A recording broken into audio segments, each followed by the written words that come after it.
Hello, welcome, beautiful people.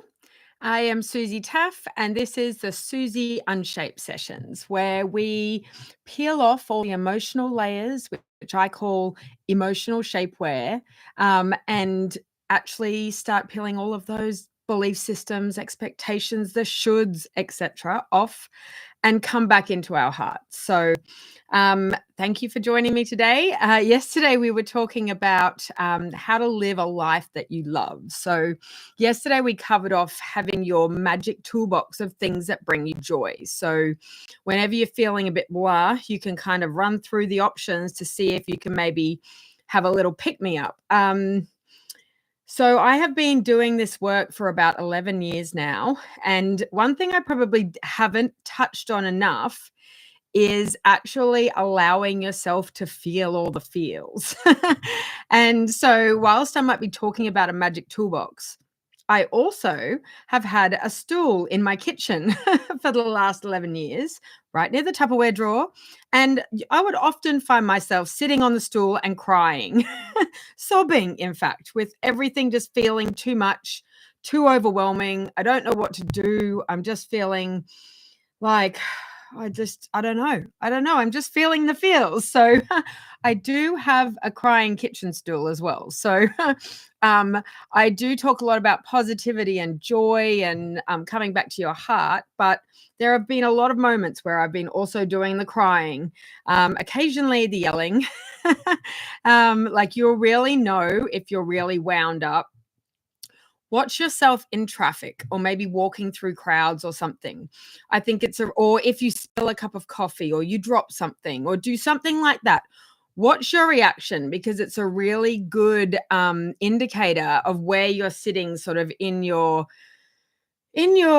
like level. I sort of like imagine a glass jar. So if you're sitting at like a 4 or a 5, you're pretty good. You're not completely at a 1 or 2, but I think those people are Zen masters, maybe without lots of stresses in their lives, but maybe a 4 or a 5. If something hits you and it's a 3, well, you can go to an 8. You've still got capacity. But if you're sitting at an 8 or a 9 and something hits you and you're at something hits you that's a 3, it's going to flip you over. The scale is 0 to 10. Well, no one's 0, but 1 to 10. And so I always like to where are you sitting? And those little things, like if you drop something, spill something, traffic, someone cuts you off, what's your reactions? Because that will give you quite a good indicator as to where you are sitting in your scale of 1 to 10. So our goal is to bring ourselves down as low as we can. So if we get hit with a 3, it's not a big deal. But if you're always running at a 9, you get hit with 3s, and a 3 might not even be a big thing, but the 3 is going to tip you over every time. So we've got to bring that scale down, which is the reason for the magic toolbox, but also the magic breathe. We'll just do a big deep breath now into your belly. Let it all out. So let's do another one of those in and let it all out. So that's the number one. The golden rule is always breathe. 3 big deep breaths for anything is the number one prescription.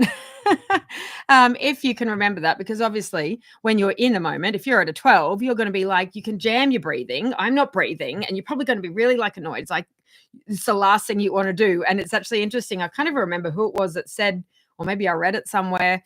It was like, when you feel like you have no time to do a meditation, that's exactly the time when you need the meditation. So if you don't have time for meditation, you're driving, you can't do one then, just deep breathing, maybe hand on heart, hand on belly, really feel the belly fill up. If you need to, I always love, there's a practice I love called body talk. And if you tap your head, so we've got a brain heart, we have a heart, and we have a stomach heart. So say the phrase you'd like your body to absorb. So maybe it's, I am safe, and just tap that out, and then tap your stomach, I am safe, and breathe in, and you can tap it again, just repeating the phrase, I am safe, or whatever it is you would like to bring on board, like, I'm okay, I've got this. Like I had a big shock last week, so I actually paced around the house doing really deep breathing tapping myself, just saying, you've got this, you're okay, you're safe, you've got this. And so when that, it's a little bit like the other day when we were talking about the anxiety, it's like you've got to actually move that energy, the cortisol and the adrenaline that's pulsing through your body. So that's why I was pacing and doing my tapping, but you don't have to. If someone, anyway, okay, enough about that. But point being, crying is definitely okay. Screaming is definitely okay. Maybe into a pillow, maybe into a closed in the car when you're by yourself. Who knows where? We don't want to shove those emotions down, because otherwise they're going to come back out when you least expect it. And maybe it's someone you really don't want it to come out at. So watch your levels 1 to 10. And if you feel you're getting up to the 8 or 9, you'll notice that little things are going to bump you over. And if you start shouting about something, you know you've got to rein it back in. So then flip to your magic toolbox. I forgot some other ones, is like take a nice bath. Just give yourself some space. There's a great lady I love listening to called Alison Armstrong, and she's actually like an expert on men and women and how we relate, and a little bit along the lines of men are from Mars and women are from Venus, that we speak different languages. But she was like, women don't operate well under pressure. So we need to give ourselves more time to do things so we can do them in like our flow state. We're supposed to, like, if you look back to like where we've come from, we were the gatherers, not the hunters. Like, we didn't need to get that beast right now. It would run away and we'd have no food. We were like scanning and looking for the berries and picking them up and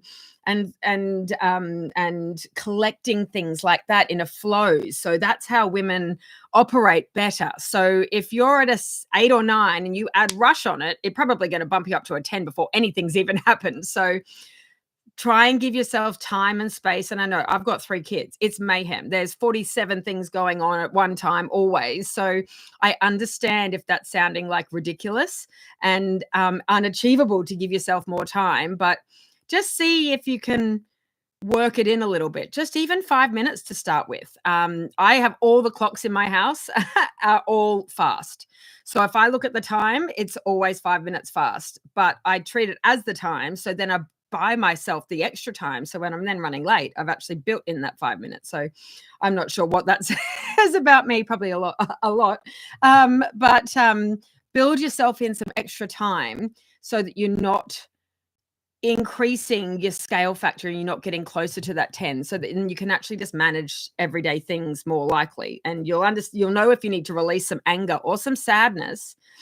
And I don't know, some options. A really great way to release sadness is to watch a movie that might have something in you that make you cry. Like, I know that seems silly, but watching sad movies, you can remember the other day what I said is our body doesn't know the difference between, like, that's what, remember, oh God, now I'm like tripping over my words, but our imagination doesn't know the difference between reality or imagination. So if you can process your sadness on, you can process it on a movie that makes you cry. Like, I love rom-coms and I'm always blubbing in them. And my kids are always like, oh, Mum, you're so like, well, pathetic, basically.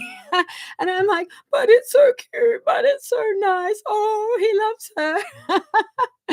Or whatever it is, like, so you can release those emotions that way. So just take check of your emotions as well.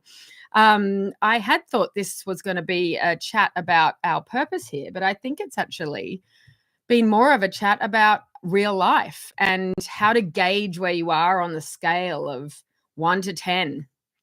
Like, that's why when you come back from a holiday, you're probably sitting around a 3 or a 4, especially if it's like a fun one, beach, beautiful music, maybe a cocktail here or there.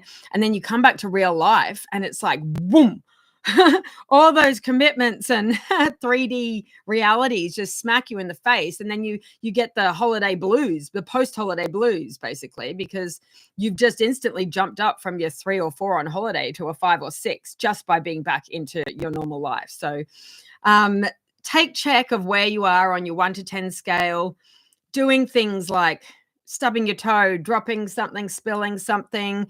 Those sorts of things will watch your reaction to where you're at with that, because that will give you an indicator as to where you are. So I can tell in myself if I spill water on the floor or something like that. Whatever my reaction is, I can gauge where I am in that chain of it's not a chain, scale 1 to 10.